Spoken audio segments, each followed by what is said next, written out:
And now let me turn this over to our moderator, Quentin Hardy. Quentin is national editor of Forbes magazine. He has been a journalist for about 28 years, having started out at the Wall Street Journal in 1987. He will tell, not 28, sorry about that. I'm going to be processing that right there. Let's don't.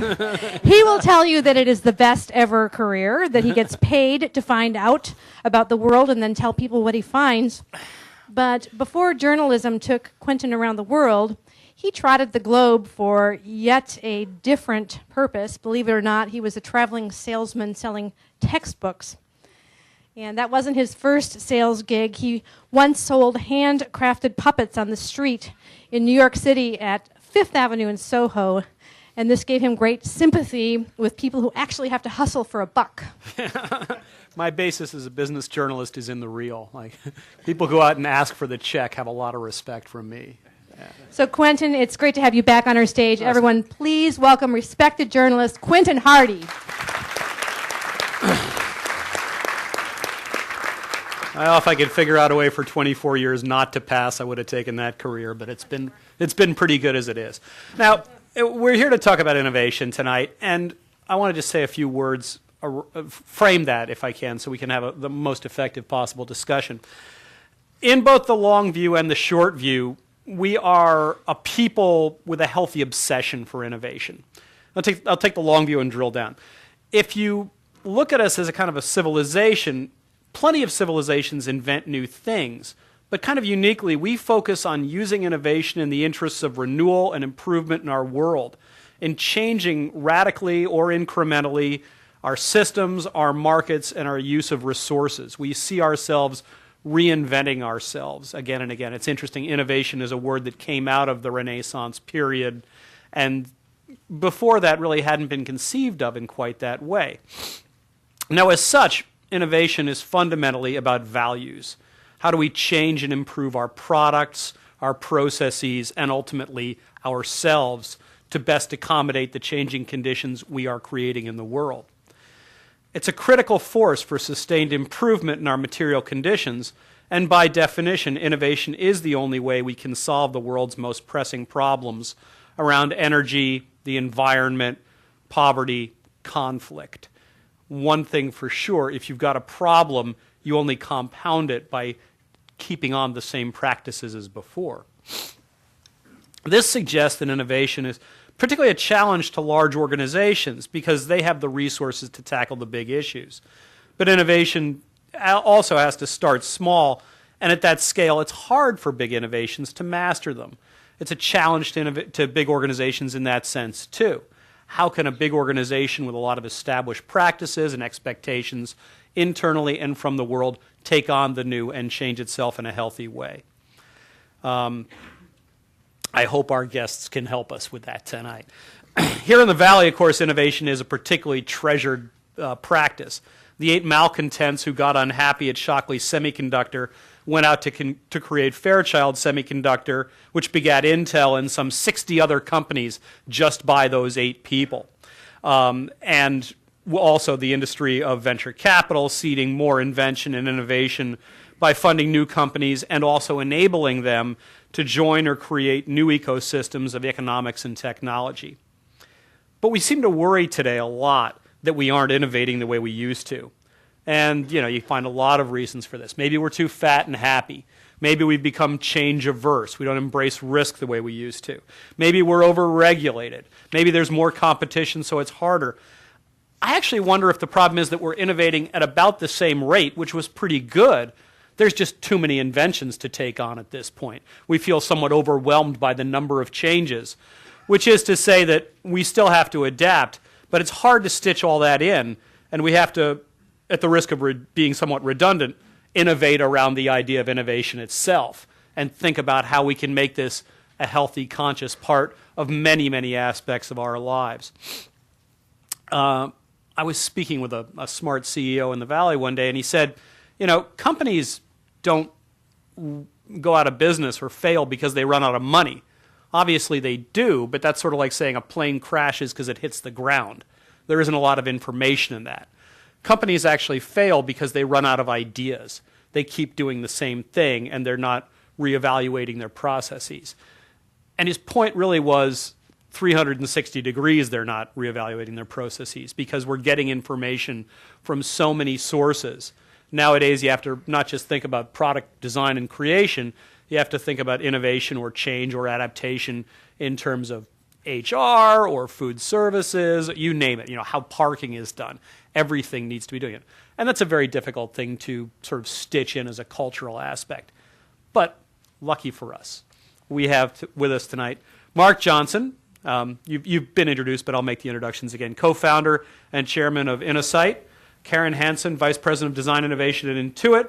Inder Sidhu, senior vice president for strategy and planning worldwide operations at Cisco. And my buddy Lewin, corporate vice president at Microsoft for strategy and emerging business development. Emerging businesses. So innovation on all sides. I want to just start working down the line, and then we'll drill in a little deeper with a kind of top line question. Mark, starting with you, do you think innovation has broken down? And if so, what needs to be done on a large conceptual level? Well, I don't actually, I haven't framed the issue that innovation is broken down. I think the way I've seen it is that innovation has taken on a new imperative, which is when you see a lot of companies and managers going to events and asking, how can we be more innovative? They're actually asking a new question. They're saying, how do we innovate to create new growth? That the innovation that we've been experiencing to help sustain our core business has not, it's lost its luster. It's not delivering the returns. It's not satisfying the customers we thought that it would. And so therefore, our ability to stay on top of the game and move forward has not been fulfilled by the innovation that we had once experienced before. And what do you think's going on there? I think it's in the classic sense of disruptive innovation, that the innovations that are being provided to existing customers have not been really thought through to understand that they're overshooting a lot of what people in the core markets need. Mm-hmm. And that the real opportunity is to either reinvent what you're providing to customers and not just give them the next iteration of a product or service, give them a new attribute, like making something more convenient or lower cost to create growth within core markets, or to go outside of the mainstream into adjacent markets, into whole new markets such as the emerging markets. So are you saying they need to understand their customers better? They don't understand their customers as well as they used to? Absolutely. And I'm sure Kaaren would agree with that. Starting to lean forward. Yeah, there we go. We got the lean forward. Go straight to you. What do you got? Well, I was just going to say that often when companies are started, it's because the founder has a problem or has a friend who has a very significant problem that they want to solve well. And so they have a lot of passion towards that because they're very connected to the customer. And at Intuit, what we found is a couple years ago, we started to really reignite the innovation that was happening by getting our very small teams very close to the customer again. So we broke it down from having large teams of 25, 50, 75, down to teams of 4 or 5 people. And we had them rapidly iterating with their customers, often on a weekly basis, which brought back that passion that was inside of them. And it also brought them very, very close to understanding that customer and their pain so they could think of new ways of potentially solving those problems. You'll need to back up a little bit on that. You have broken down into teams of 4 or 5 people. Mm-hmm. How could they each have a different customer given that Intuit has a relatively finite universe of products? They may be solving different aspects of that customer problem. So part of it is, it's not that every time we go out to innovate in a particular area, we're going to succeed. We know that. We know that there are going to be a lot of failures. But the best way to get more wins is to have more what you call at-bats, right? To have more teams out there and experimenting.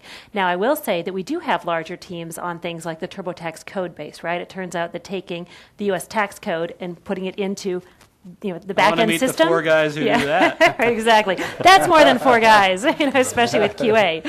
But on top of that, we have small teams like SnapTax, which is the offering where you can take your iPhone, you snap a photo of your W-2, you answer a handful of questions, and then in 15 minutes or less, you filed your taxes, assuming you have a fairly simple tax situation.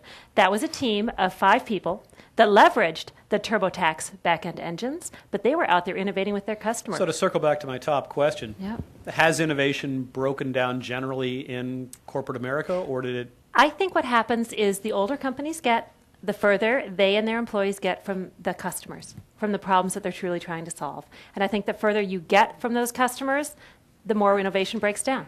So I think it depends upon where that company is in its cycle. We'll get into the problem of upstream communications to change the company in a minute, because that's just half the puzzle. Inder, what would you say? You know, what I'd like to do is, I think before we really talk about innovation broadly, I'd like to differentiate between two different kinds of innovation, because I think it's germane to the question you asked, Quentin. Sure. And that is the notion of sustaining innovation and disruptive innovation. You know, sustaining innovation is the faster, cheaper, nicer, better, sleeker version of everything every year. I have an iPhone 3GS, my wife has iPhone 4. That's sustaining innovation, better, faster, cheaper, sleeker, nicer.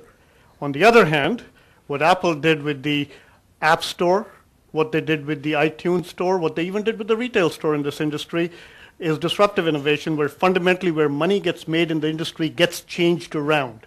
And those are two very different kinds of innovation. So to answer your question about whether innovation is dead or alive, what I would say is that if you are a small startup company, you do disruptive innovation rather well. That's what you're programmed to do.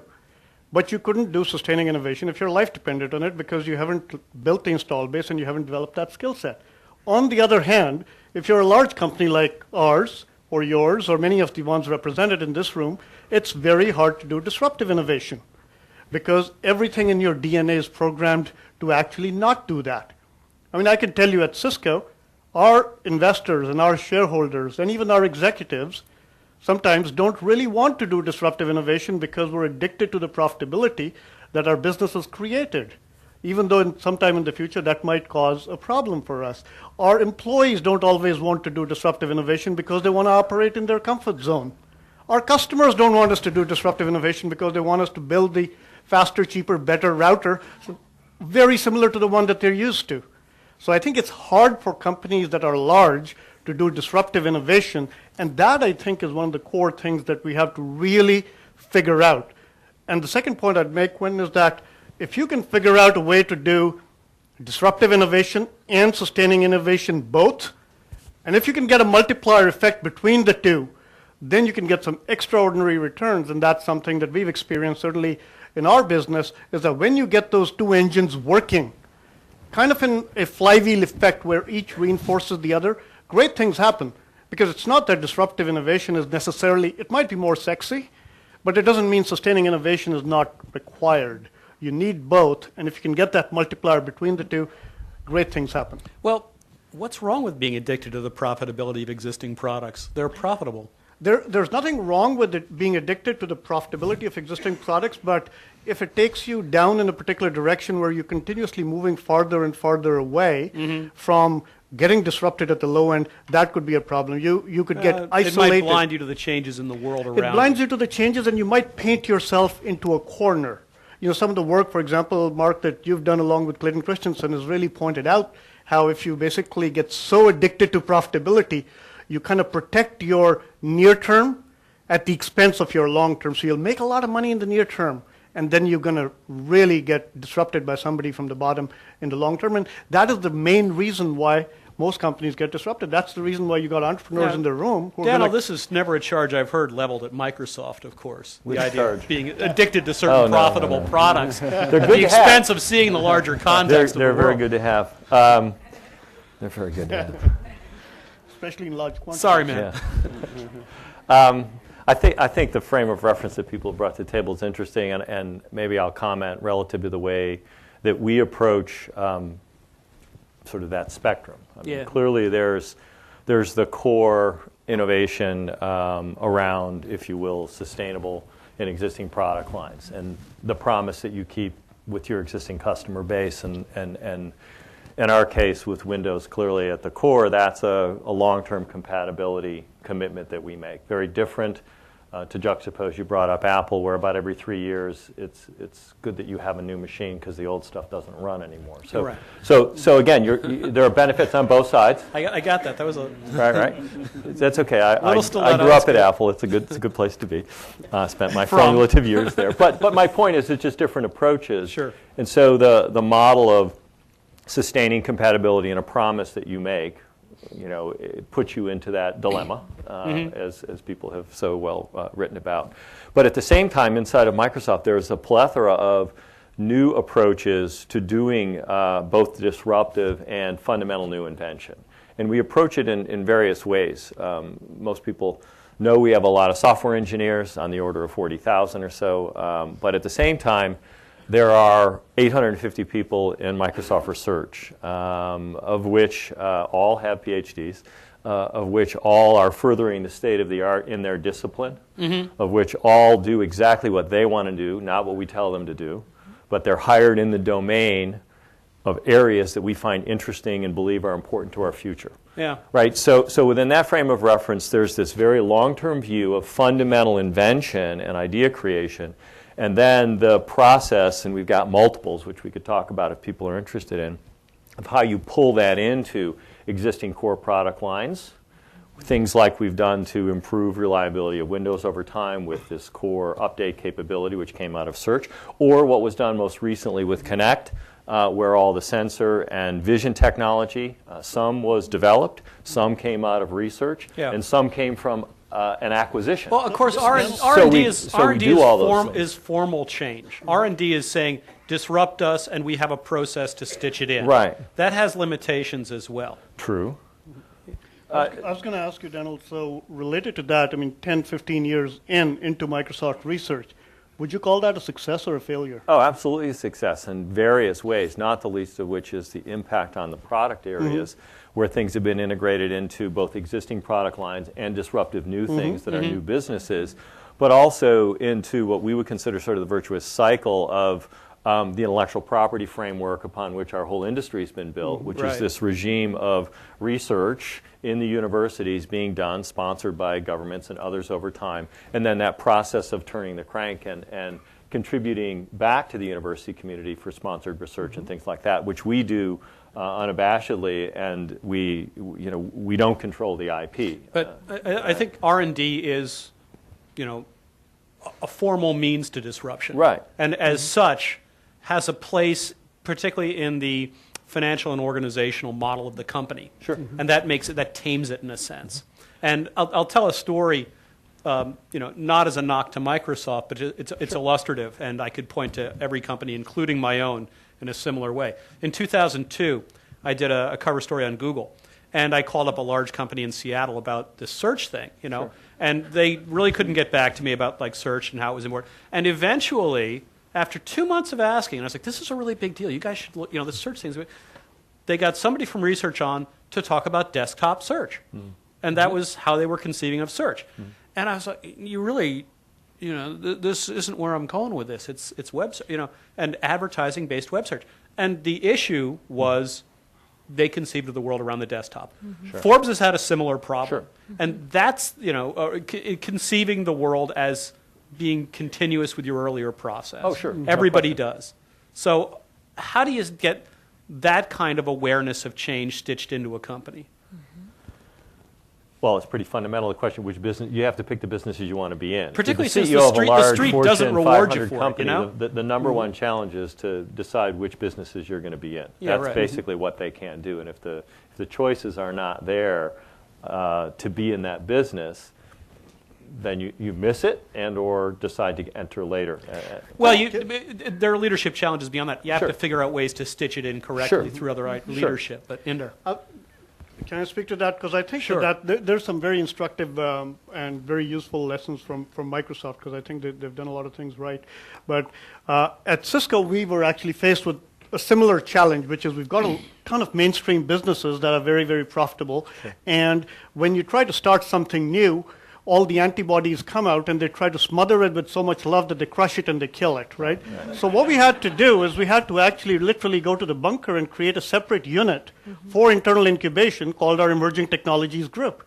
And what we did is we took a guy who, South African guy, Martin de Beer, who had the heart of a company loyalist but the soul of an entrepreneur. And we basically said, Martin, leave behind your 1,500 people, just come with your admin assistant and start this new area. And he said, if you want to fire me, you could just tell me that right now. I'll just go home. And we said, no, this is actually a real opportunity, Martin. We really think you ought to do that. And so he said, okay, I'll take the job provided there's one condition, and the condition is I'm allowed to fail. And we said, okay, that's fine, so long as you fail only once for the same reason. The same reason. And, For right? the same reason. So right, don't exactly. fail for the same reason twice. And so right. he took the job, and one of the first things he did was he built this product called telepresence, which was very, very innovative. But one of the things, to your earlier point, Daniel, in that business unit, while they were creating a lot of new things, before they were allowed to build even their first product, they had to go and interview 30 different customers and really find out what the needs of those customers were to make sure that they were uniquely meeting those needs, as opposed to just incrementally extending a product. We took Martin and reported him straight to the CEO of the company. We gave him a budget that was protected during good times and bad. We told him that he could hire anyone from inside the company or outside the company. And by the way, when he hired someone from inside the company, he could give them any incentive structure that he wanted, including a reward. I mean, I'll give you one example. This is a little crazy, but and my numbers might be slightly off, but when they were building the telepresence product, he told his team, if you build that product on schedule in whatever it is, 2 years or 18 months, you get to keep your job. You build it in 3 months less, I'll write every one of your $25,000 check. You build it in 6 months less, we'll make it a $50,000 check. And if you build it in 9 months less, it'll be a $100,000 check, etc. That's about the time when the human resources lady had a heart attack. But the point of it is basically, he had the ability to have a sheltered environment, but to violate all the rules, go inside and outside the company, to then create a product that did get done on. I mean, I remember driving to their building on a Saturday night. I mean, the parking lot's full of cars, there's pizza and beer, they're having a good time, and the product gets done ahead of schedule, and it's fundamentally disruptive compared to what we were doing.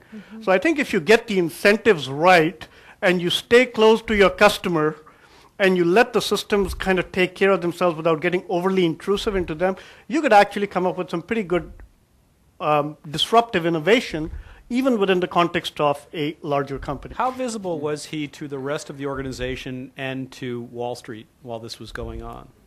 He was fairly visible to the rest of the organization because they all were jealous and envious of the fact that his budget was protected and he was getting a lot of air cover from the CEO. But he was not really that visible to Wall Street because we basically said, your job is to come up with interesting, innovative, new ideas. I think that in some ways this is the leadership challenge.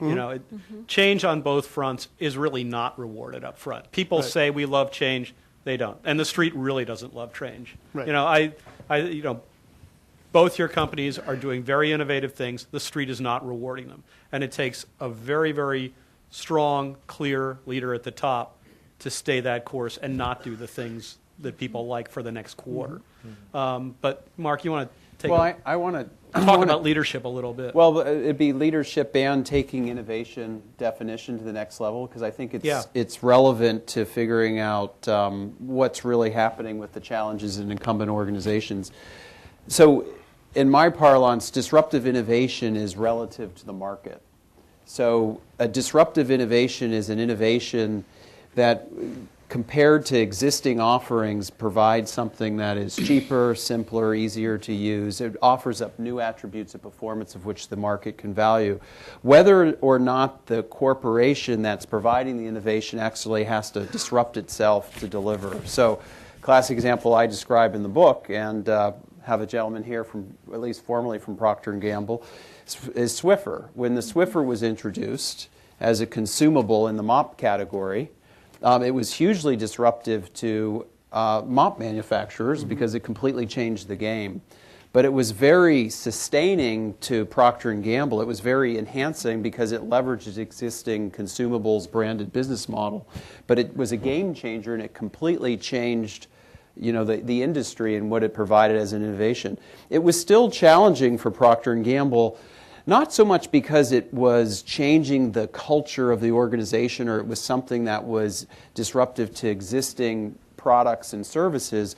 The challenge had to do with the knowledge to assumption ratio, that there were a high number of assumptions compared to existing knowledge, that were going into a new category they'd never been before. They were innovating not only a product, but almost like a system. So there was lack of clarity about whether there was going to be a great new opportunity or not. And it was the the need to learn and build assumptions that took time, that flew in the face of other innovations in the core markets where they wanted to get them out fairly quickly for the sake of Talk profit. for a minute about the internal cell, because you're asking people to change in some way. But they have to envision that from where they are now and see a kind of continuity in that. But what I want to say is they're not really changing from the way I look at it. So do you want me to give you real change? It's back to business model innovation. When you have to change the way you fundamentally operate, when you have to change the way you turn a profit. So like when Digital Equipment, Prime, Wang, and Nixdorf, many computer manufacturers disrupted by the personal computer, the reason that they were literally disrupted is because the digital equipments of the world at the time in the late 70s were making 60% gross margins on $500,000 machines. The personal computer comes in and says, you got to make money such that you're only selling now $4,000 or less machines on 40% gross margins going to 20% gross margins. It's when you have to change the profit formula in the way you operate that's truly disruptive. So I just want to make that distinction is there's two challenges. One is when you go into a new market and create a whole new opportunity in adjacent space where you have to learn what the customer's trying to do, your knowledge to assumption ratio is low and you need to discover and develop.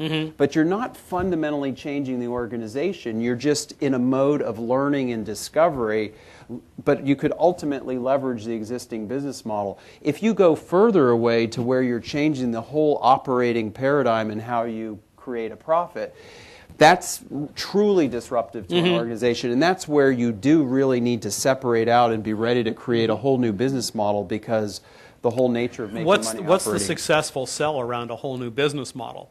We're going to survive, or we'll achieve scale that will lead to more profitability? How do you work something like that?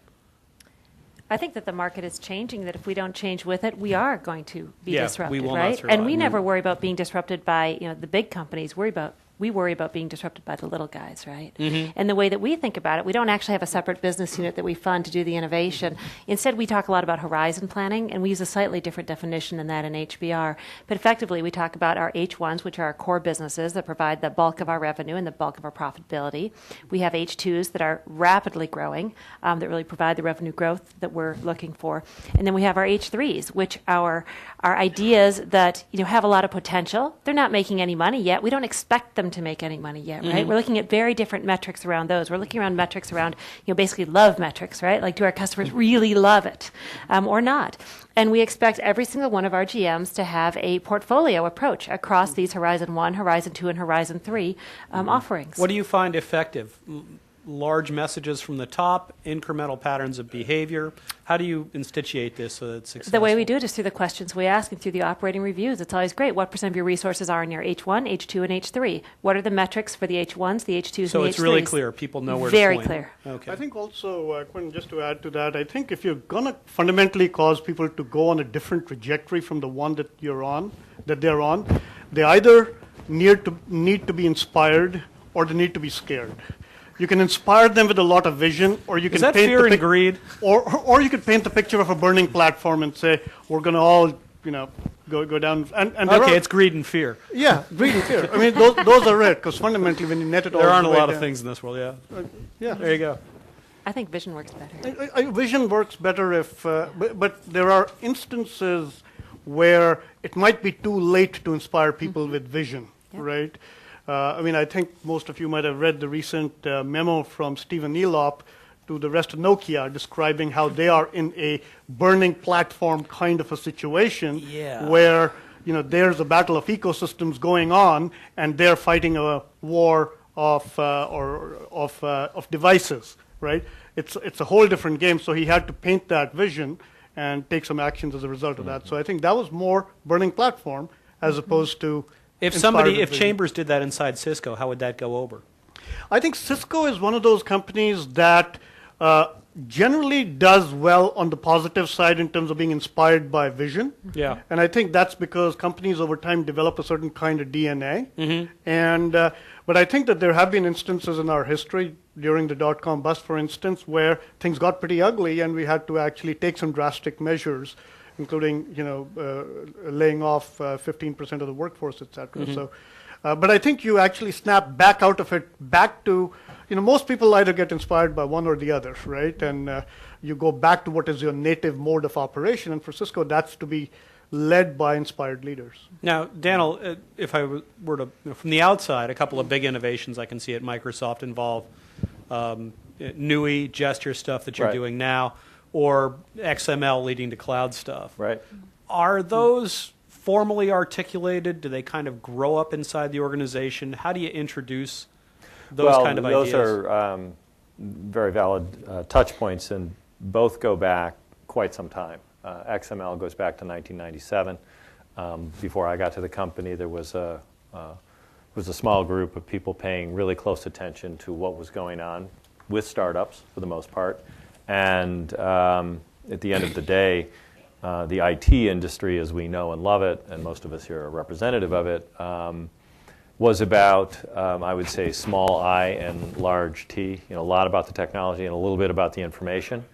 And come Y2K, massive sell-in is probably the last chance that the industry had to really sell a lot of technology to customers as an enabling process to bypass that silly clock thing. Mm-hmm. And then at that point, it became a lot more about information. So the good news for Microsoft was in the late 90s, 97, in fact, a lot of energy was put on XML, the standards bodies, with the expectation that at some moment in time, interoperability, commitment to internet-based standards, XML being the primary to describe the data, and then all the transport and protocol requirements to move information freely and securely over the internet over time, was going to happen. And because the company was both in content-less applications, which was what I would say office automation is all about, automating rational tasks. And there were big industries present that could be disassembled and reassembled into new business models, whether it was the likes of Wang or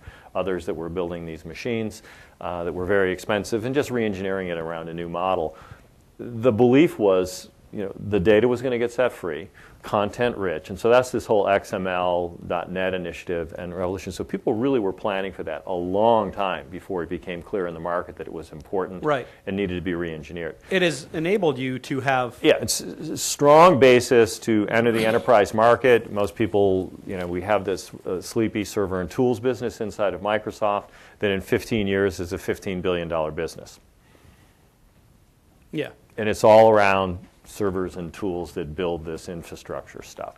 So the NUI stuff goes way, way back to a lot of the research work and gesture work. So a lot of the touch stuff is pretty fundamental. The Surface technology, which we introduced some time ago, was sort of some of the first touch. We just did CES in January. Their first real hit, though, is the Kinect. Yeah, in terms of our implementation or application of that invention. How far back does that go? Yeah, that stuff goes way, way back. I do the math, 10 years plus in terms of research and gestures and figuring all those things out. So I'd have to look to give you a specific example, but it's way, way back into research. So the challenge is, as we've been pointing out in these conversations, is how do you, within the context of a large organization, with all of the pressures in any fast-growing business that's growing double digits, producing incredible margins and return to the shareholders, how do you balance those investments and then consider the distribution of new resource to create new businesses? No. So we've gotten a lot better at it, but like any large company, it is a portfolio bet, as people have been talking about. Well, unless T. Ballmer has supernatural powers, there were probably several other bets he made that didn't pan out over the last 15 years. Oh, sure. If the failure rate on innovation is 50% or 90%, or I saw one study, 99.7397%. Something like that, yeah. It's a ridiculous number of failures on the way. Sure. So is it a toleration for failure? Is it an ability to see? Well, some of it is timing, and some of it is execution. Some of it is business model. Some of it is the timeliness of the market. Acceptance and willingness. The challenge to management is sort of knowing how to size things correctly. Exactly. How do you time this one? How do you stitch it in? That's exactly right. And how do they get the correct information upstream to do that? Well, I think, just to key on the word timing, and that goes back to your question about leadership. I think the number one issue, in my view, is about leadership in the sense of managing this timing issue, because that's how you'll manage the risk. So it's this paradox that a leader faces when it comes to creating innovation for new growth.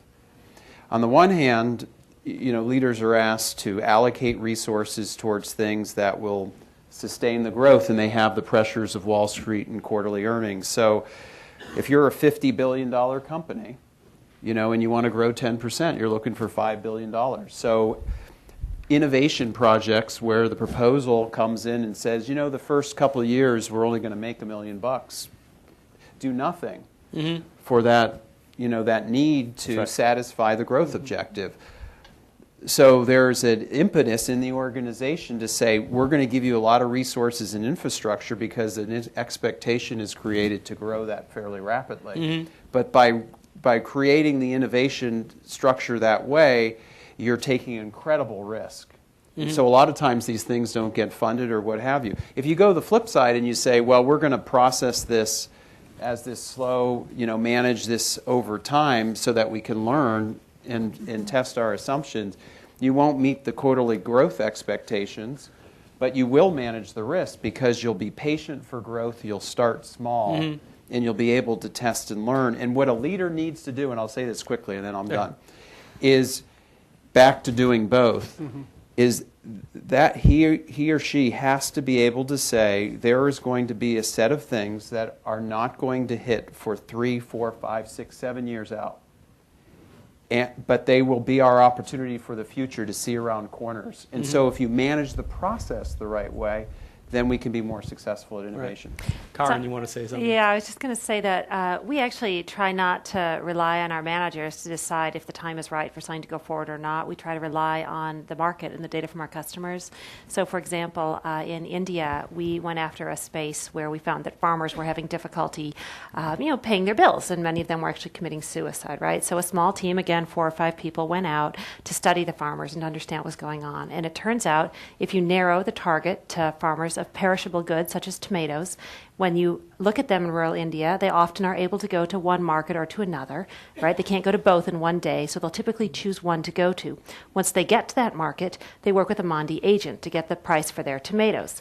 All of this is done with almost no transparency. There literally is a cloth over the Mandi agent's hand as he's figuring out the price to give that farmer. So the farmer gets the best price they can, but of course they've got these tomatoes that are going to go bad because they don't have refrigeration, right? And they can't go to a different market. So we looked at this and we thought, well, there's a big opportunity here. Could we solve this problem well? Could we get the farmers a better price for their perishable goods than they would otherwise? So rather than building a system and deciding to spend the money on a scalable, reliable system, we had this team basically do bubble gum and string, right? So they went out to the markets, they figured out what the prices were for tomatoes. We had 50 farmers who sold tomatoes who were willing to be part of our experiment. And then we had this poor engineer in the back room who would get the phone calls about the tomato prices, and he would SMS text all these 50 farmers, right? Not necessarily the most fun job for him, but boy, was it important to test out whether or not we could get them better prices. And it turns out that we were able to get them, I think, 17% better prices than they were getting otherwise, which is huge, right? That's the difference between a child going to school or someone getting shoes or people even eating that night. So based on that, we decided this was an important place for us to go into, and now it's being made scalable and reliable and well, the manager is part of the process. Right? The argument is the data coming from the customers. The data is coming from the customers, and if they hadn't been getting better price, we wouldn't have gone after it. That's stitched into the culture. Yep. And I think effective, successful companies that innovate continually keep it consistent with their culture. Absolutely. We were talking earlier. Nike went from shoes to swimming and golf, but they kept a kind of core around aspirational achievement. IBM focuses on business customers very effectively and sort of abstracting their problems. Other companies have had a much bigger challenge around that. I mean, Xerox and Blockbuster, did not conceive of the world the way other people did. And, the Netflix way of conceiving of the world was a more effective way. With that in mind, I got to play a little surprise on you. Because Mark and I were talking before, and I said, I want you to present them with a problem or an innovation, a potential innovation, and have each one of you talk about how you would approach it in the context of what your company culture is. And if you all have the same kind of answer, we're going to fail. So what'd you come up with, Mark? Well, it's something near and dear to my heart, so maybe it's being a little bit selfish here, but it's been some work that I've been thinking about as it relates to business model innovation. So my question for you is, how would you think about the necessary innovation to go into the emerging markets, but not the way that I think the typical corporation has been doing it, which is to go into the top of the pyramid? How would you really get at the S2? At least the middle of the pyramid, if not somewhat in the bottom of the pyramid. Can you name a specific market so we really can sort of drill into that? Such as India. Okay. We'd go out there on the streets and we would spend a lot of time with those customers. We would try to understand what their unmet needs were, and we'd try to come up with a lot of ideas for how they might be solved, and we'd try a bunch of things, and most of them wouldn't work. But would you see it in the context of a tax company, a payments company, a company that looks at what people do with money? We would focus on how can we improve people's financial lives, and we would look at how they were solving their problems already, and we would go after what was taking a lot of time and creating them pain and try to come up with ways to make it better. And how would you not be inundated by just way too much data? I think what you have to do is you go out there and you get the insights for inspiration, right? And then you take those inspirations, and that's when you try to come up with potential solutions, and you make them on Post-its, and you make them on storyboards, and then you iterate those with the customers, and you winnow it down. And then you're wrong, and you do it again. And what would entail the solution? Would it just be product? It would be an experience. It would be based on what their problem was. It would be, how can you solve this problem well? So, Inder, I assume you'd have a similar approach in India. You would go to every person on the street and see if they wanted a core router. That's what I'm thinking. That is a good idea. I think what we would do is, I think in order to win in emerging countries, you have to have at least 3 steps. I think the first one is presence. You have to actually physically be there, as opposed to trying to come up with ideas sitting over here. Unless you're present, you really don't have a right to play. I think the second step after that is relevance. You have to build products that actually appeal to those people. I mean, it's, you want to sell something, as Jeff Immelt says, for 15% of the price, but which has 50%, 50, of the functionality. And so in order to do that, you have to make it relevant. I mean, the classic example is the one where, GE was trying to sell its imaging equipment, the one with which you do the ultrasound and so on, and it was too expensive in the US, so they asked their Chinese engineers to actually build it in China. And they came up with a design that was indeed 15% the cost, but it had about half the functionality. For example, it was much smaller, which means you could actually get it in and out of elevators. It was portable, so that 5 hospitals could use the same thing, etc. And once they did that, their sales and their market share rocketed with that. And then they turned around and brought that innovation all the way back to the US, where they're gaining huge market share with it now. So you have to build a product that's really relevant.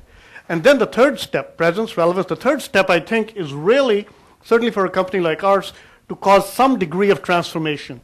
And for us, what that means is, because we're in the networking business, to actually look at this phenomena of cities, smart and connected cities that are actually getting created all around the world, where there's fundamental problems. Education is not accessible. Healthcare is not affordable. How do you do that? How do you get a student 1 month of education on $1? How do you get a person, a doctor's visit for $1 remotely using networks and so on? So that's transformative in nature. And once you've had the presence and you've built the relevance, then you get to the transformation category, and that gives you that right to actually play in that market. And do you think you're staying inside Mark's structure? Does that change your business model? That is not your U.S. business model? Yes, and what it does is it's going to fundamentally alter your business model. Within most companies of the kind that we operate in, you need to have an end-to-end business model that's your established country model, and an end-to-end business model, which is your emerging countries business model. Because, when you get 30 million phones being activated a month with mobile subscribers and so on, and average revenue per user is $3, not $75, you got to have a different business model with a different manufacturing, different supply chain, different distribution, different everything. And unless and until you do that, and you're not going to succeed, and many companies will struggle really hard. It's like disruptive innovation, hard to do. We ourselves are struggling with it right now. I'm not going to say we've got that problem solved. We're part the way there in terms of trying to solve it, but that's, I think, what you got to do. The strange innovation, end-to-end business model. The strange innovation in the world right now is companies like Facebook and Twitter and Skype, and which there's two things to note about them to me that is very innovative, and I think a lot of companies are going to have to adapt. One, zero to global in like nothing, right? Groupon's in 40 countries and it's 2 years old. You know, the other thing is there's no number two. Like, who's the other Twitter? Who's the other Skype? But all of these companies have a offering that is virtual. Yeah, and it It's scales not like physical. crazy, and it scales like a little crazy. payment here and a little payment here and a little payment. They can sort of go through the world for nickels, you know, and they pick them all right. up. And it turned out there were 8 billion of them, and that really added up pretty well. Yeah. You know, so circle back to the India question. So yeah, we actually You're in India, though. we're in India. Emerging market activity for us, you have to think about the core of the business. We're in the tools business. We're in the platform business, if you will, horizontal platforms that others can build on top of using our tools or other tools. And then we're in the applications business as well. But the strength of the platform business is others doing interesting things with our tools and our platforms and commingling them with other platforms, because there's a blend of open source and all kinds of stuff that people run in and around our stuff, which is fine. So what we do in emerging markets is we think about it. We actually have an initiative. You can look it up on using your favorite search engine. You could look it up on the web. I can dig it. And you could look up Microsoft Innovation Centers. So the model that we use in this area, which is really a middle, bottom of pyramid style market, really middle of pyramid, bottom of pyramid is really hard to get to, where we go in and carry on a conversation about what the economic impact they would like to see in their local economy. And it can be real fundamental, basic kinds of things. It can be skills training and skills building, et cetera. And so the process by which we bootstrap these centers is based upon local interest and local need, where we do what we do well, and then we get out of the way. So to the points that have been made, we have to be present in the market. So in 80 countries around the world, we're pretty deeply present locally with people on the market. In the market. And then others around the table make up the whole. And so it's targeted towards some 3-year operating plan where they get out of it what they want to see out of it, and it's measurable because we measure everything. Everybody here measures everything. And there are about 100 of these centers in about 50 countries now around the world. We announced it in India some years ago, 6 or so years ago. We've probably opened 150 or 160 of them, but we've closed those that don't maintain or sustain, because there needs to be some sense of quality and sustainability based upon the use of the brand, which is interesting to them and interesting to us. And at the very top of these centers, there are really interesting things being done that are application-like, that in some cases have found their way into really interesting industrial applications with embedded uses of our technology, or in other areas it really is just skills building. If you find a country, let's pick on one like Chile, let's say, where 50% of the money that goes into the educational system goes to about 3% of the population. The rest of the population is taken care of. They've got a good social security system, et cetera, but they need to be trained. And they need to have access to the systems, because there is a public social security system that's been put in place as a result of the good economic impact that copper and salmon fishing and wine and a few things have done for them. So all that's good, but if people don't have access and know how to have the skills to do the kind of interactions that require them to actually be a participant in society distributed across a very broad geography. So each one is a different problem. They're all different. And so we look at it from the local context, and then we do what we're really good at, and then we get out of the way. Well, I think the interesting thing, all of you are, you did answer it in different ways relative to your company. That's important. But the common theme was innovation that mattered to the customer. Yeah, absolutely. I mean, what's the point if it isn't that? And innovation that's easy to do, interesting thing to choose. Innovation that is important to the customer, that's kind of brand sustaining. And if you're a big, rich company and you all are. And super international in particular, I mean, you guys are in. We're not. You don't have the scale like this. Cisco, we're in the same countries. It's like IBM. We're 5 or 6 really big companies that are in all these countries around the world. And so for us, the first thing that comes out of people's mouths in general is big company, whack.com, whack, in our case, Bill Gates, whack, write us a check or buy us dinner. And in fact, that's not our institutional memory, right? Our institutional memory is our business model, and the integration of those things into the local economy. And so So part of it is creating a context and a conversation where everyone can agree that there's value to be had by all if everyone reduces to those common denominators of their best practice and what they need. I want to take what we just did here with this model. Sorry, go ahead. I just want to make one other quick observation. I think that we talked a lot about emerging countries, and I think it's very much in fashion and in vogue to talk about those because of the high growth rates. But I think in the process, we have to make sure that you don't over-rotate on that and forget the established countries where still there is a ton of money to be made. I mean, all you have to do is look at a company like Nokia, which was very, very focused on the India market because there were 30 million subscribers a month, and they had a little cell phone with a flashlight and with a radio and with a scratch-proof surface and all of that.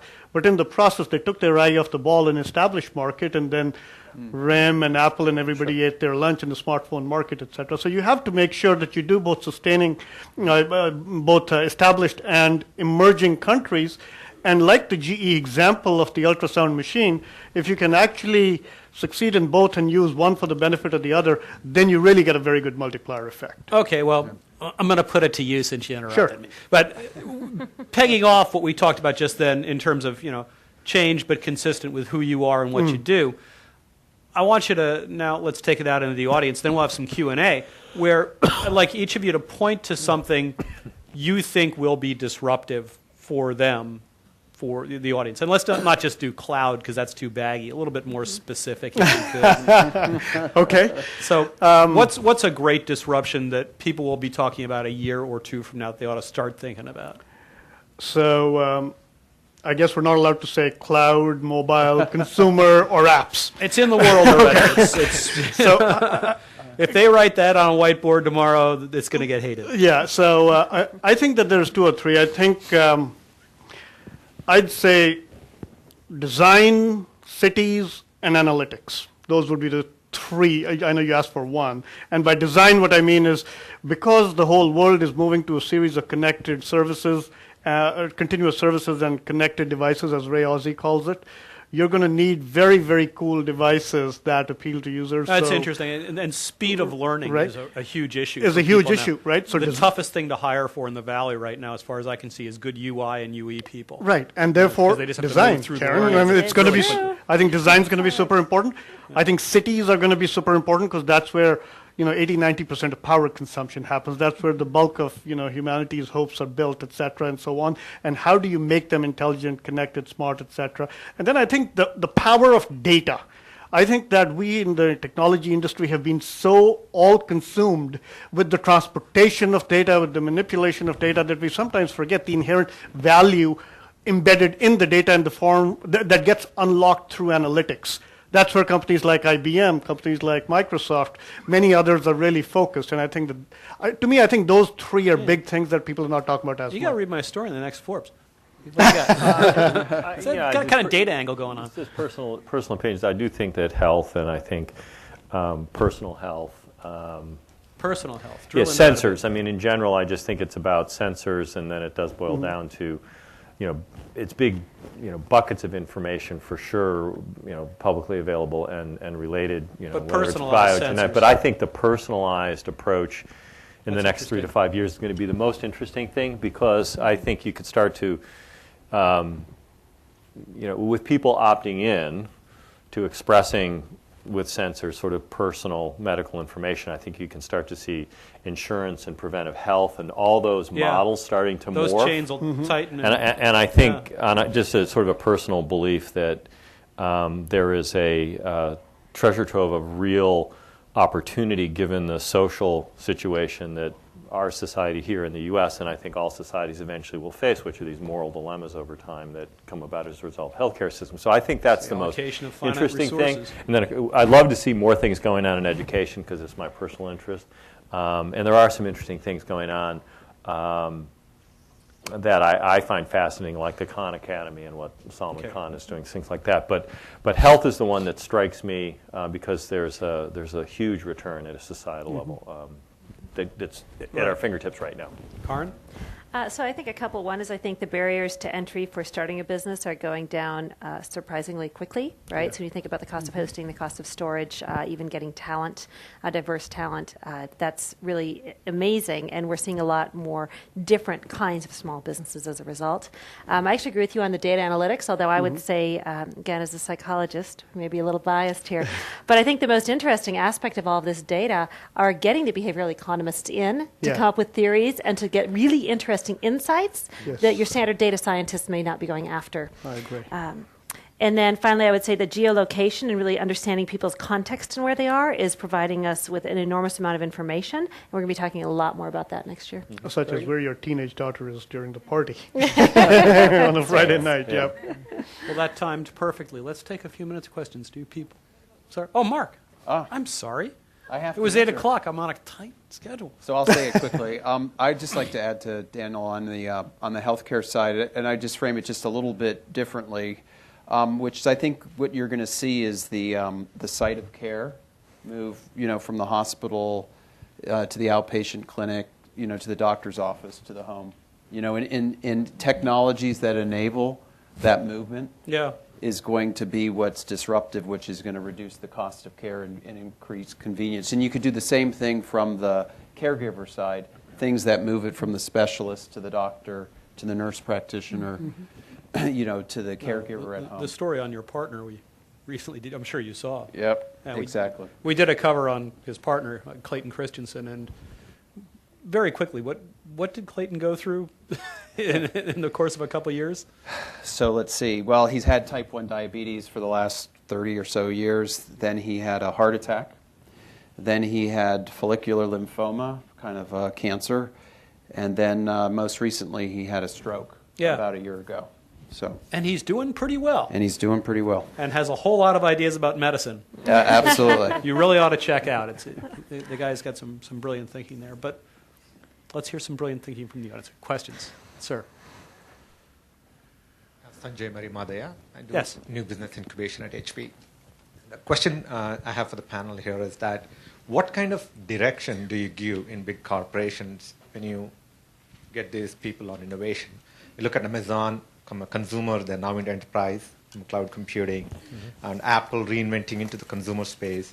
But then there are questions now asked about Cisco, when my business model was flip a right thing, looking at a highly profitable enterprise business getting into consumer. So your sense on what should be the direction, looking at the business model, strategic direction. Yeah. So I think,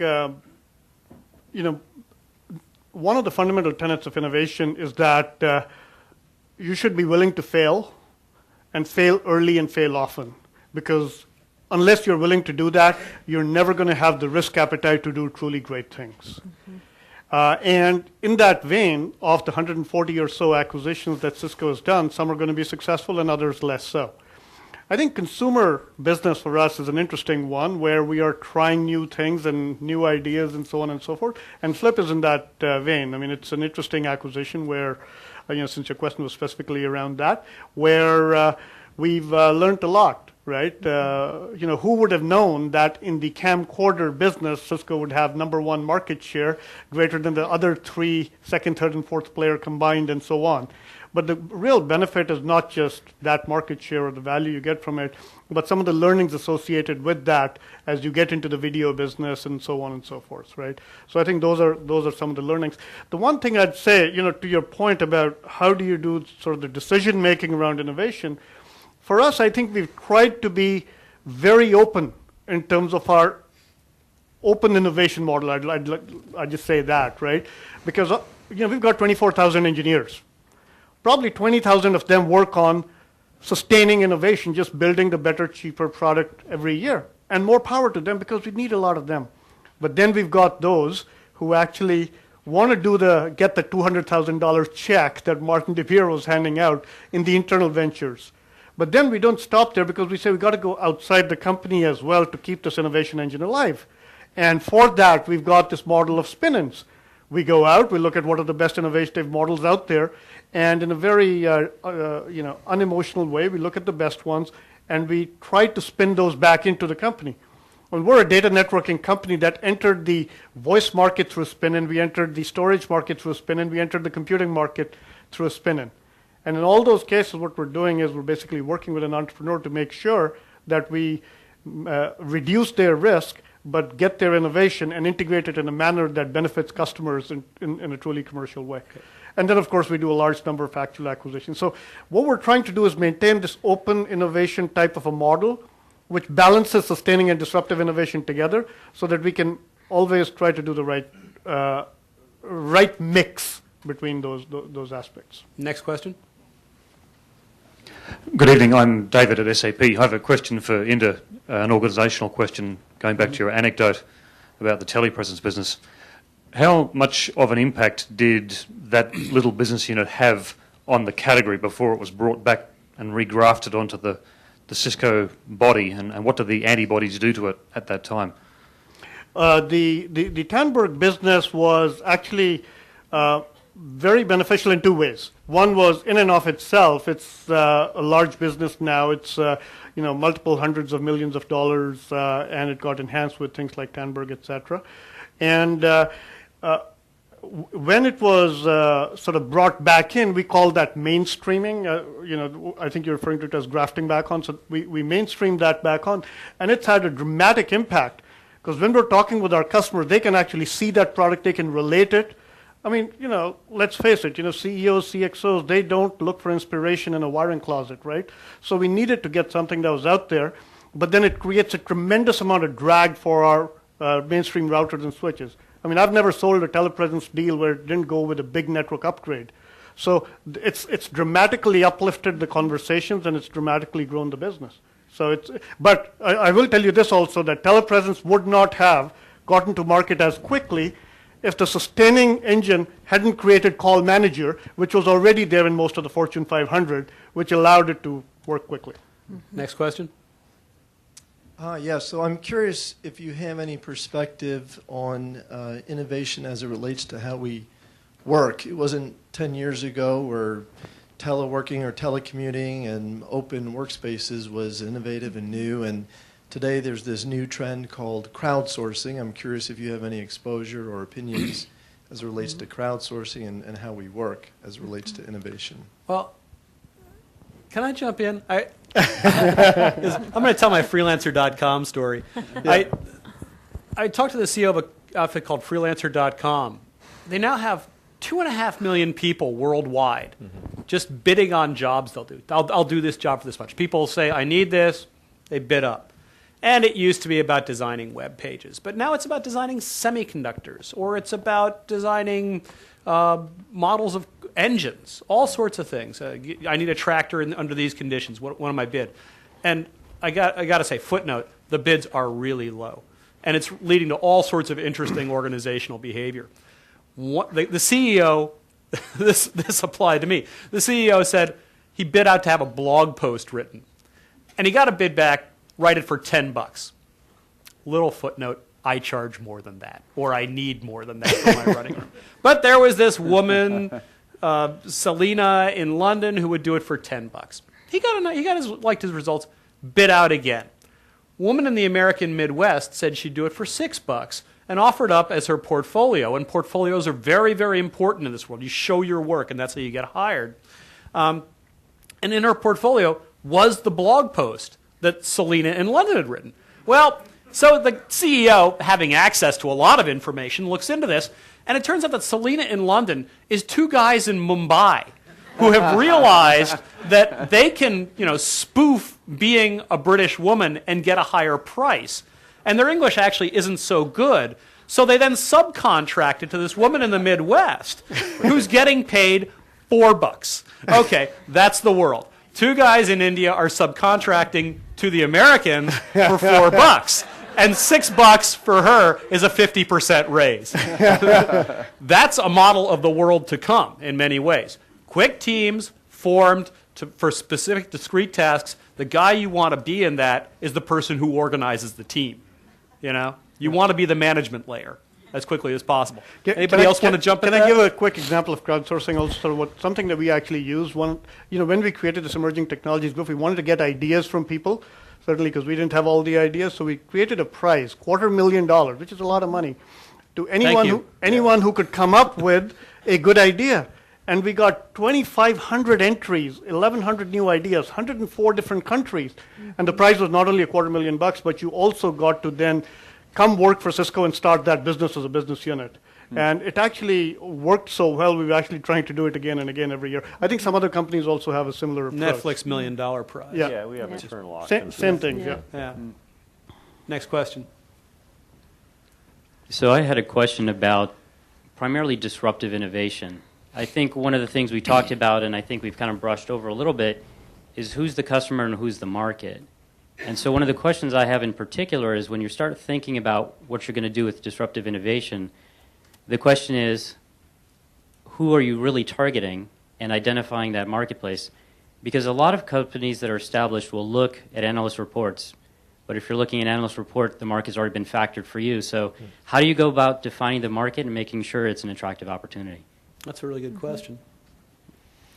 So when we think about actually how you go forward, and it always obviously starts with the customer who has an important unsatisfied job they're trying to get done. But the characteristics of that customer is we call them a non-consumer, that they're not consuming at all because they're kept out of an offering or a market because they don't have the wealth, they don't have the skills, they don't have the access. Hence, the whole emerging markets side of things. And so the innovation, the disruptive innovation, is going to enable a larger population of less skilled or less wealthy people to start doing things that they weren't able to do given what the offering is. And of course, the classic example that started the whole disruptive innovation work was in comparing, personal computers to mini computers. People couldn't afford mini computers because they were $500,000 machines in the corporate market.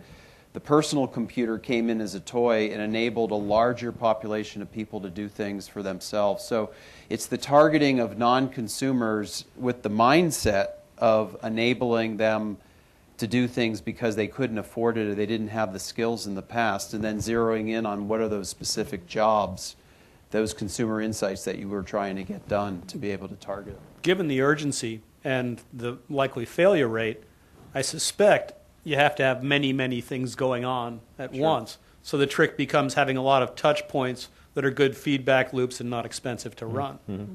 Small-scale experiments. Yeah, and then just keep feeding that loop as it comes in. That's sort of like the model you're talking about, 4 or 5 people talking to a customer. Yep. Yeah. And experimenting with them. Okay, Yeah. next question. How do we know when we've innovated too far, where we've incorporated so many smaller companies to create that new model that we're working for? How do we know as bigger companies that we're actually heading into deficit losses because we've invested in innovation that really isn't there? So as big companies that are a little more cumbersome, how do we step back and know or realize we're approaching a threshold in innovation that we can't sustain? You've diluted out your identity, or you've just taken on too many things that you can't absorb? Is that what you're talking about? Absolutely. And let's specifically look to Cisco and Microsoft. We do this as a machine. So how do we know we've gone too far? When do you realize you're in too many market adjacencies? When do we realize that Flip, for example, or these other small things that were a little bit further than what we do, how do we realize that we're innovating too hard? Yeah, I think that on balance, I think that most of the time, our experience certainly is that most of the time, our errors are ones of omission rather than of commission. I think it's something that you mentioned the other day, Kaaren. And I think that most of the time what we found, looking back at our own experience in retrospect, is that we either haven't moved aggressively enough or haven't taken enough risk. So generally speaking, what we found is we've never turned the dial too far. Now, there could be a situation where you're putting so many balls up in the air or taking so many shots at goal that you're getting a little bit scatterbrained around it. I think that there's a little bit of that, frankly, that's happening at Cisco today, that I think we need to address more proactively in terms of bringing our focus a little more narrow. And I think that as we do that, the market's has a good way of telling you that, and I think we're learning from that. And frankly, in my personal opinion, I think we went a little too far in terms of putting too many balls up in the air. I think at Microsoft it's more, most everything we do, we think very horizontally and very broadly. And so some of the investments don't pay off for a long period of time. Web TV was an acquisition from the mid-90s that was sort of the basis for bringing this campus together, along with a series of other acquisitions, Hotmail and a few others. And Hotmail's been a pretty good bet, still continues to. The TV business has meandered in various ways, but we don't feel too bad about the position with Xbox and Xbox Live. It has more subscribers paying fees than the largest cable operators in the United States. Not a bad business. We don't feel too bad about the video work that's going on with AT&T and in the U.S. market and in 20 or 30 other countries where we're delivering IP-based television through the phone companies, if you will, to grossly generalize. But did that initial acquisition, which was intended more or less in the beginning to be this approach to television, has it manifested itself in the way that was envisioned? No. Is it a bet the company still wants to place and is willing to place because video is really important and big screens are really important? Yes. And so there are things that go on longer and the market context changes, but there's a certain belief system that in these big, broad, horizontal bets, especially when you've got these core businesses, to the comments that have been made, that do very well over time, you've got to, when the law of large numbers starts to appear, and you've got 90,000 employees and 40,000 engineers, and you've got to grow. If double-digit growth means you're growing a $7 or $8 or $9 or $10 billion business every year, and the markets have an expectation of a certain kind of contribution margin return on that, you've got to place those bets. And so at one level, we just look at 8 very large businesses and big bets, and then there's a few small ones that are on the side that we hope turn into big ones, and we'll stick to it. I mean, that's a portfolio management game that the CEO has to play. That's the fundamental decisions they get to make, and sometimes you get rewarded, sometimes you don't. We were chatting earlier about, in terms of the size and scale of our businesses at Cisco and Microsoft over the last 10 years, they have grown incredibly. They have produced incredible profits.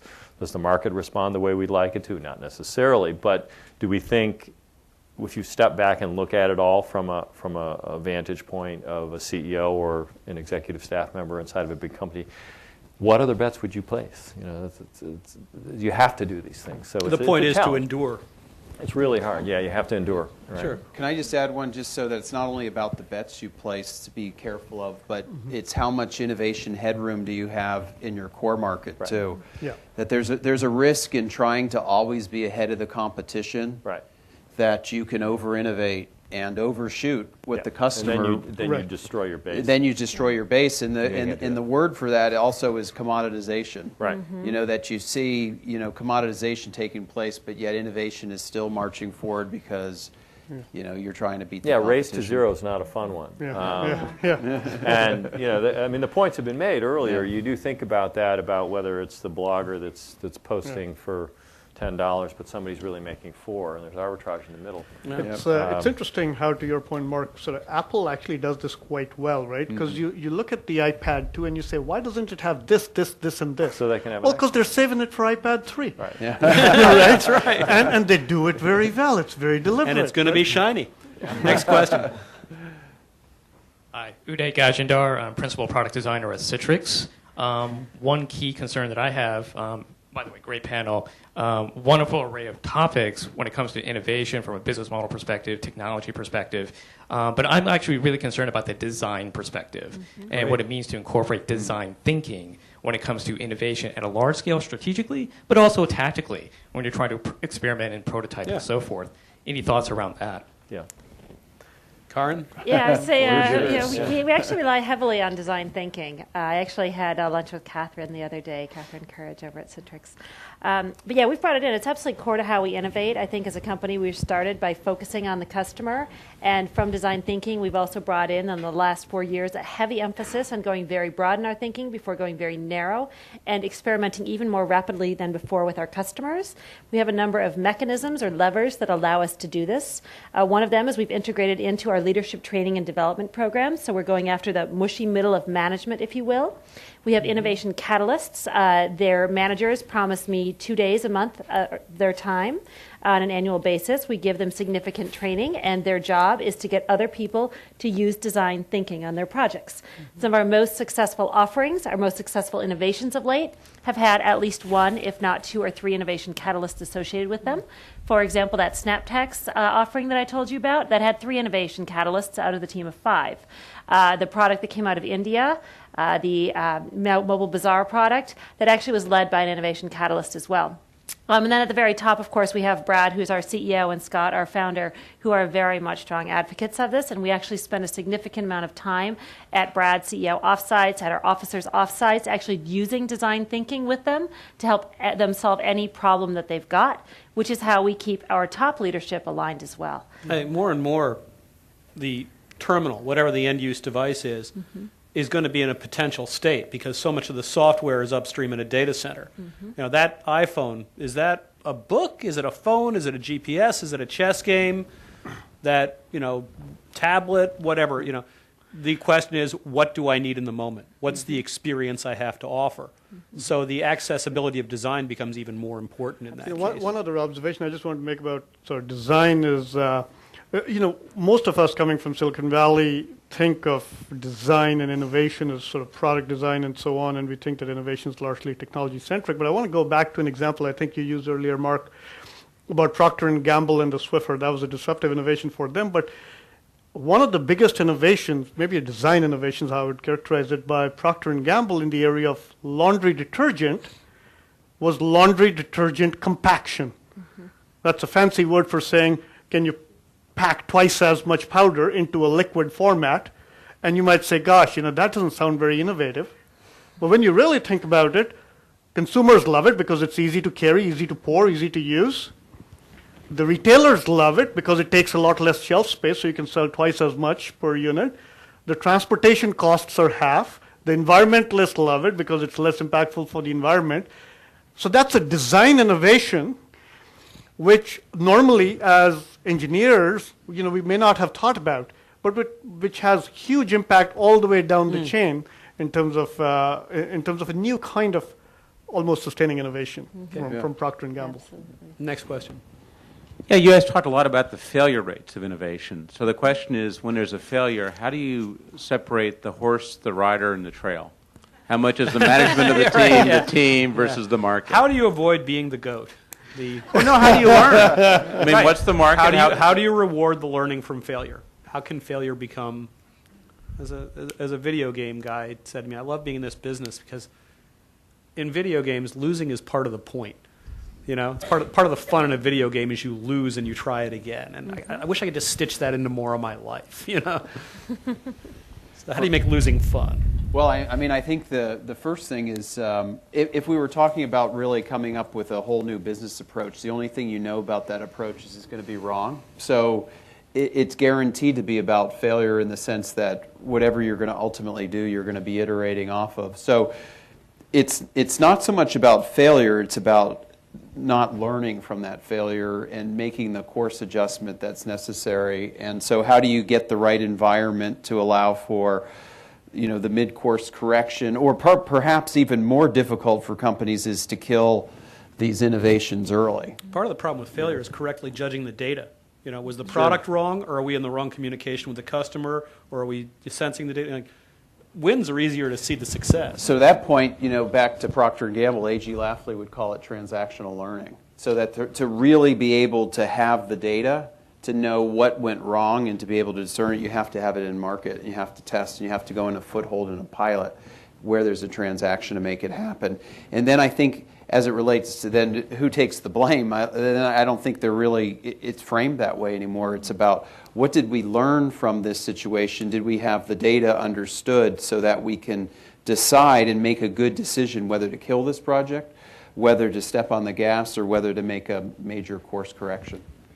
And I think part of making sure that you do celebrate failure is your culture and talking about the failures, right? And talking about the failures Learning from the top level on down, so it becomes just a part of how you do your work.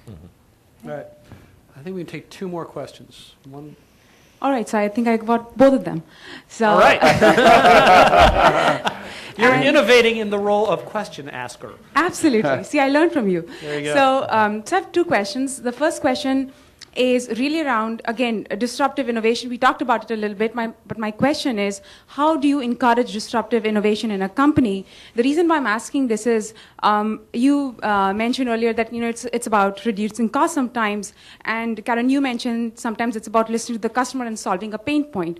But if you look at Connect or Apple, the iPhone, it wasn't about reducing cost, and it wasn't about solving a pain point. It was really about creating a new market. So, doing something completely different.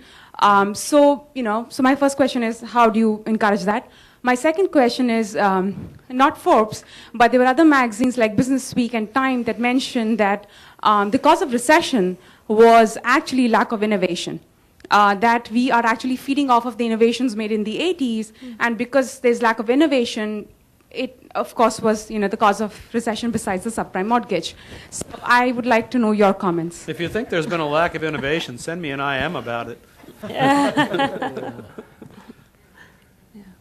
So I think there are different models for innovation, and I think every company needs to do what works for them. So when I think about Apple, I mean, there's no question that Steve Jobs is an incredibly smart man who is very visionary, and he has had a remarkable number of hit rates. There aren't many companies like Apple in that regard. So rather than looking for a single visionary and relying on a single visionary, Intuit has gone the route of, we're going to really understand our customers well, and we're going to make it so that every employee is out there getting to know the customer and innovating for them. But that's how we've chosen to do it. There are absolutely other models out there, and there are other models out there that work really well. Right? Yeah, the thing I'd add to that is that often people think that innovation is all about the people. And I think innovation is also about the environment that you create, the culture. We talked a lot about fail early, fail often, just don't fail twice for the same reason. I think that creating that culture, creating a set of incentives, creating structures where things can happen in a certain incubated type of environment. The environment is almost as important as the people are. So I think not ignoring that would be one of the key ideas I'd offer. And constraint. The other thing I would add to these 2 is just having a constraint model, and depending upon how you look at your business, to the Apple story. Say it again? Yeah, sure. Connect is a success, and it's the fastest Guinness Book of World Record, right? Fastest selling consumer electronics product in history. So it is the most successful consumer electronics product right now. 10 million units, 60 days, whatever the numbers were, is astounding. But the point I was going to make is just the evolution of things over time when they failed, and then when you put constraint on them. So Connect clearly has its first instance, which is in the market, which is constrained. I happen to have seen things that are coming that are less constrained, and so there's much more that can be done with that technology. So you will see an immense evolution of that technology across the board. Spooky, say more. So that's very cool. But it starts from a baseline of constraint to get things done at a moment in time with a core capability that was tested with consumers, that delighted and magical, whatever you want to call it, right? All that good stuff. But the example of what systems, processes, and values and cultural attributes, you could say, there were huge constraints that Apple faced when they went through their transition, a near-death experience, an investment from Microsoft to keep them going. Seriously, that all happened. You can read the books, right? And so with that in mind, then you constrain what you build. So I think constraint is really important in the process, and it's a hard thing to do well, and to make those trade-offs, because there's always ways, especially today, more information than you can ever assimilate. Things tend to compress in the rearview mirror a little bit. And when Jobs showed up, basically he didn't have anything in the drawer. Right. So he did something very innovative in a way. He just repackaged things and put it in a single computer with a nice little egg shape, called it the iMac. Well, they killed all the product lines. Came out in 6 colors. Right. The basic. What a visionary! The basic. There's a story. I mean, for those who I worked there, right? So the basic story is, it's the Ray Kroc story. Who knows Ray Kroc? Right. Okay. So everybody heard the story about Ray Kroc? You want to hear the story? Because it's an important one, and it's a principle. McDonald's was pretty successful, right? And they were being threatened by all these other fast food entities. Wendy's was on the march, And so the story goes, and I wasn't there, but the story goes, at the sales meeting where they have all the franchisees and all the store-owned operators as well. So there's company employees and then the franchisees. Everybody's in the room, and Ray Kroc is on his deathbed, and he's an old guy, and he's got a cane, and he walks up to the podium, and everybody's on their feet because it's Ray Kroc, and he's the guy, and he says, our goal this year is to crush Wendy's. And everybody went nuts, and he turned around and walked away from the stage. And then he stopped, and he went back to the microphone, and he said, and the way we're going to do it is we're going to get rid of our bad products. So they put constraint in the system, and they went back to the core. Why does In-N-Out do well relative to McDonald's? Because they sell vanilla, strawberry, chocolate milkshakes, burgers, fries. So constraint is a key discipline, and depending upon your business model, it's and then others serve large masters. If you're IBM, and I'm not here to trash IBM because that is a great company that for 100 years has always been on top. Always been on top. Their businesses have changed, but they've always been on top. How do they do that? Whatever the customer wants, they handle it, and they're really good at it. Just to circle back to my story, because I'm that kind of guy. Yeah. He constrained the company around those couple of products, but he also reinvigorated or reminded. He bought himself some time and reminded people of the brand. Right. This is going to be about design and delight, and it was a message internally and externally that bought him enough running room to then come out with the iPod, which also needed quite a bit of time to catch on. They cut the company in half. They shrunk it to make it profitable because they were hemorrhaging, right? Yeah. One of the interesting, I was just talking a few days ago to someone who was at Apple at that point in time, and he said that the company literally had between $200 and $300 million left before they would have actually gone bankrupt. Mm-hmm. And he took that entire money and invested it in the branding campaign for the color iMacs. Single focus, bam, right? And willing to take a risk. And willing to take a risk. And it worked. Okay. And you had the last 2 questions. Do we wrap? One more question? Going to award one last question. Yeah, you got the mic. Just shout, I'll repeat it. All right. No. So they want to capture it. Okay, we'll get it on the microphone. Thank you for this last question. Sure. So, innovation is one thing, but what comes to mind is in Silicon Valley lore was Xerox that totally missed the opportunity that they had with the graphical user interface. Mm-hmm. What are your thoughts about the companies your respective companies and your ability to not miss those kind of innovative opportunities? Well, I just, not as a company, but just tying this back to Steve Jobs, that I think is important from my view, is what Jobs did is he was relentless back to the focus on the customer, the user experience, and then not only about understanding that and developing the product, but integrating the whole organization behind to make that happen. Because the iPod iTunes was a complete business model innovation to be able to make that happen. And so I think if you really want to talk about not missing the opportunity, it's not only about deeply understanding the customer job to be done, but being able to integrate, develop the right business system behind a technology, behind a value proposition that's appropriate to seize the opportunity. And that's where I think organizations will need to become even more and more flexible to be able to turn a profit a different way, to have an operating model and not let the incumbent organization get in the way to do it. Very quickly. I would just say it's basically two things: making sure you're very, very, very customer-centric, and making sure that you have the entire end-to-end business model, to your point, that can actually deliver on that customer promise. If you have those 2 things going for you, you're not likely to have the Xerox PARC problem. Okay. It falls on me to wrap up. You guys have done a fantastic job. I'd like to innovate a little bit at this moment. And instead of my, gassing on about how good you are, I'd like you to offer everyone, quickly as you can, just one thing they could write down tonight. Not 5 or 6 things to think about. One thing they can write down tonight or think about tomorrow morning where innovation is concerned. Kaaren, I know you want to jump at this one. So what is the one? Because I said 3, and she said they only remember 1. It's true, although I'm going to kind of cheat and put an and. Or I'm going to use some language here. You and she are in cahoots. Small teams with the customer. Small teams small experimenting with the team. Small customer-focused teams. Yes. Okay. Small customer-focused teams. And behind that, understand your business model and understand how it works, its ability to do certain things and its inability to do other things.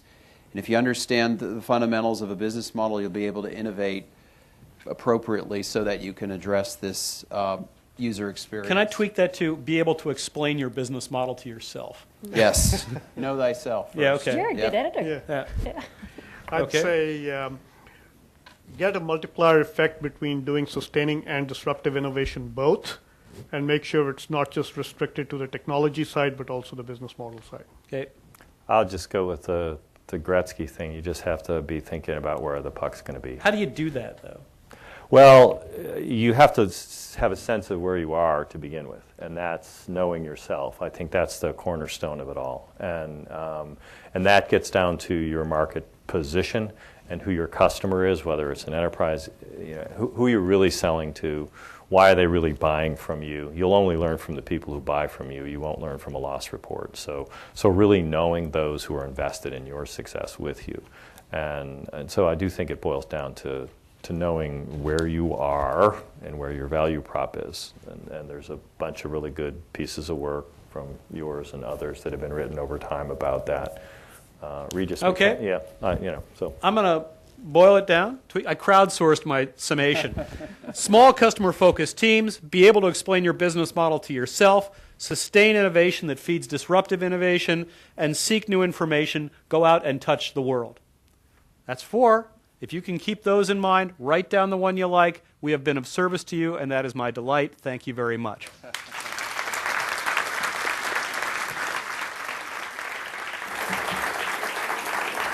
On behalf of our audience and all of us at the Churchill Club, would like to thank our speakers for your candor and for sharing your perspectives so freely with us this evening. As a gesture of thanks, we have for each of you what is destined to become one of the most stylish objects in your closet. Please feel free to model it for the audience. Hold it up. A freshly designed Churchill Club t-shirt. We hope you'll wear it with pride. Awesome. Thanks again to our sponsors, Microsoft, Cisco, Innosight, and Accept. We could not have done this without you. You've been a great audience. Thanks again to all of you for coming, and please enjoy the rest of your evening. Good night. Thank you.